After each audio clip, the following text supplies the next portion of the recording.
what's interesting about you and what you seem to be really good at is trusting kind of your intuition in situations where you go, I'm going to do this thing that other people aren't doing. And then other people in the beginning, they all kind of go, fuck that. And they kind of, and then they all adopt it eventually and kind of copy you. Yeah. And you don't get annoyed at that because it's the same way that I feel about the people that were maybe shitty to me. It's just like, this is what it is. I want you to succeed with it. Yeah, right. It's the human nature of like, please succeed. Yeah. Like take everything I do is for everybody. Take it. I am 100% okay with it. I want people to do it. I think it's better for comedy. What's better for comedy is better for me.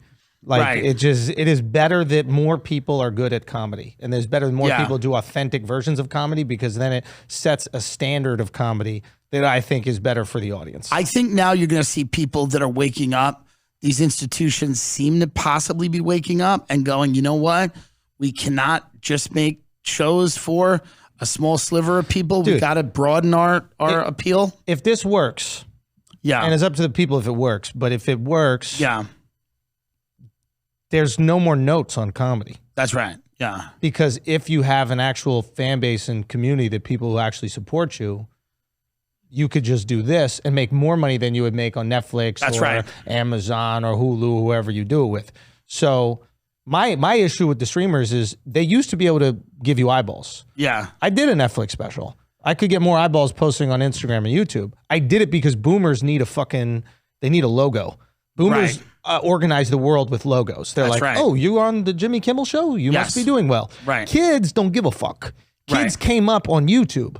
They look at YouTube, Instagram, TikTok. Kids are actually, in the weird way, like they're a little bit more artsy about it because they've been creating content since they're kids too. Well, they're also so they care about the creator. They're deeply skeptical of institutions because every single one has failed them, right? The government, the state, everybody, the church, they've seen all this shit lie to them over and over again. No, they also came up with the real. Yeah. So like we didn't come up with the real. Right. Meaning like we saw just shows, sitcoms on NBC, ABC, whatever it was. That's all we knew. So we were like, that's content. Right. Then we saw people make shit on YouTube and we were like, oh, you can say that? Like the different institutions had this, like Vice had a moment. Remember when Vice was putting out these documentaries initially, not when they were bought out and they became the fucking watered down version of what they are, but the initial Vice stuff, you were like, what the fuck is going on? Like, are these people doing heroin? And why is this in, like, I'm watching some guy in the Ukraine who's missing teeth. Like you're talking to the Taliban. Like what the fuck is happening? Right. And it cut through everything. Yeah. It was immediate, right?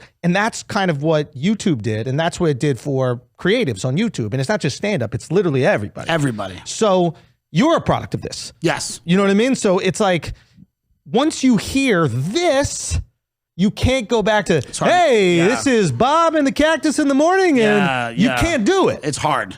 It seems so fraudulent. It seems fake. So I think what happens right now is like, back in the day, like Netflix could make you a star if you were funny. Not everybody, but if you were funny, it could make you a star. Yeah. Now they can't provide the eyeballs. People have lost confidence in the algorithm because everything they suggest is a 90% because they make everything. That's right. YouTube don't make shit. Right. So if it sucks, they don't suggest it. Right.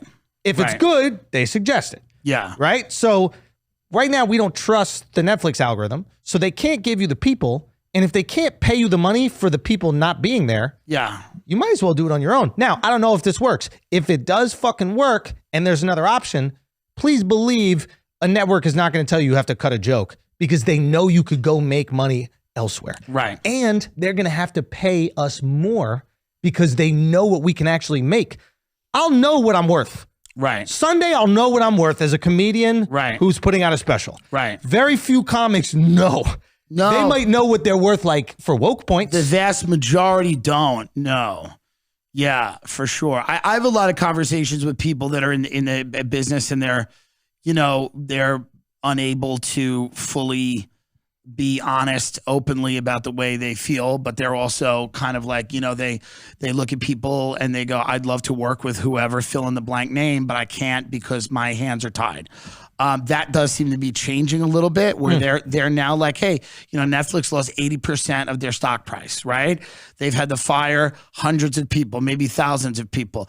A lot of these streamers are cutting back. A lot of the things that we grew up watching have been rendered completely irrelevant now. You know, whether it's the Emmys or the Academy Awards, like people have lost confidence in the entire business, the entire fucking business, which was one of the only businesses that America through and through dominated. No matter what, we had zero competition. We were the place. Yeah. You got movies, music, TV, entertainment.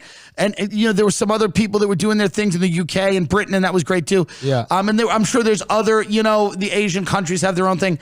But America was it. Let's not pretend that we didn't dominate for years with that, you know? And now we've fallen off hard. And what do you mean by that? I don't think we've fallen off. I think our movies suck. Our comedy movies are Top Gun, unbelievable. That's one Marvel movie. We're talking about comedy. It's not Marvel. Whatever it is. You know what I'm saying? It's the same, and it's the same kind of movie. When's the last good comedy you've seen in a movie theater? When's the last time you've went, oh my God, I have to bring all my friends to watch a comedy that you have seen in a movie theater? Let me think about that. You shouldn't have to. Yeah. In 1997, you didn't have to. I don't watch a lot of comedies in the theaters, to be honest with you, but I hear what you're saying. Well, there aren't many. I'll tell you, there's not many. Well, you know why that is? That's because they don't think they work abroad. And right now, without the DVD it's also, sales, dude, you need to have an abroad audience. It's also because they're terrified. Jokes have to be mean. Somebody's got to be the butt of a joke. Okay. This goes back to the same thing with me, where it's like the fear is reduced by the promise of success. Yeah. Okay? Yeah. So if they know that a movie's going to make crazy money, it's worth taking the risk. These $5 million comedies that were amazing, The Hangover, the first one, absolutely fucking hilarious. That's worth it. $5 million, that's nothing. Look at the success of comics on platforms like YouTube and Patreon. Look at the success of, look at the Daily Wire. So the Daily Wire has made hundreds of millions of dollars in subscriptions. Yes. And I'm not saying their movies are great, but I'm saying there is a hunger for something that isn't woke bullshit. And yet the people still don't make it. They canceled Roseanne. And I'm not saying Roseanne was right to say what she said, but they canceled Roseanne after she had the biggest opening in like recent memory, because it's not solely about the money. If it was, they would be making more content for people that voted for Donald Trump. The fact that they're not doing that, it really is ideological. It's not simply about the money. I think that there are definitely people in this country that are not being served content that satisfies their beliefs. Right. And there are companies that are absolutely filling that gap. Everything that's coming out now. The movie Fire Island is about gay guys that go to Fire Island and to fuck and somehow can't have fun because everyone's racist. Can you imagine? What it's about? That's exactly what it's about. It's about gay people who go to Fire Island to do Molly and fuck. Yeah. And it's not fun because everyone is a big classist racist. Really? That's what things are. And that didn't do well? I don't know what it did. It's on. Nobody knows what anything does anymore. But you know, these types of movies where it's like, we're going to teach you a lesson. Yeah. That people are tired of that. Yeah. That's, I think, one of the reasons that these companies people are going, fuck it. Do you watch Euphoria? Yeah, Euphoria is good. Absolutely phenomenal. Really stuff. Great. Brilliant. Thoughtful. Really good.